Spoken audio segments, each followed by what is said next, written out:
এই নাও তোমার জন্য এই ধনিয়া পাতার বড়া, কফির পাতা বাটা, এই নাও ফটো শুধু বেরোচ্ছে। গরম গরম পিঠিয়ে, তাহলে পিঠে করে বাতুর করে দিয়ে নি। কি কি পিঠে আছে? তেলের পিঠিয়ে, শাক পিঠিয়ে। বাহ, বলে ভালো। গোলে আমার আঙুল থেকে খেয়ে দেখছে। এই দেখো গোটা ধনিয়া পাতা নিয়েছি, এগুলো তোমাদের গোটা দিলে খাবা। তোমাদের বাড়ি খেতে। হ্যাঁ বাড়ির খেতে। তো দেখো বাড়ির জিনিস, এই যে এগুলো দিদির বাড়ির হচ্ছে খেতে শীতের সবজি। আর এই দেখো ধনে পাতা, ধনিয়া পাতা। আর এগুলো কিন্তু সব বাড়ির ক্ষেতের একদম টাটকা সবজি দিয়ে বানানো, তাই না? বলে একটু খেয়ে দেখ, খেয়ে দেখ। হিমেল একটা দেখো পিঠে খাচ্ছে। পিঠে খাচ্ছি।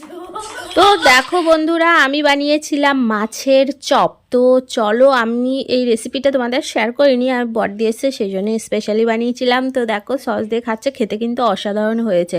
তো আমরা এইভাবে খেতে থাকি, আর তোমরা চ্যানেলটিকে সাবস্ক্রাইব করতে থাকো।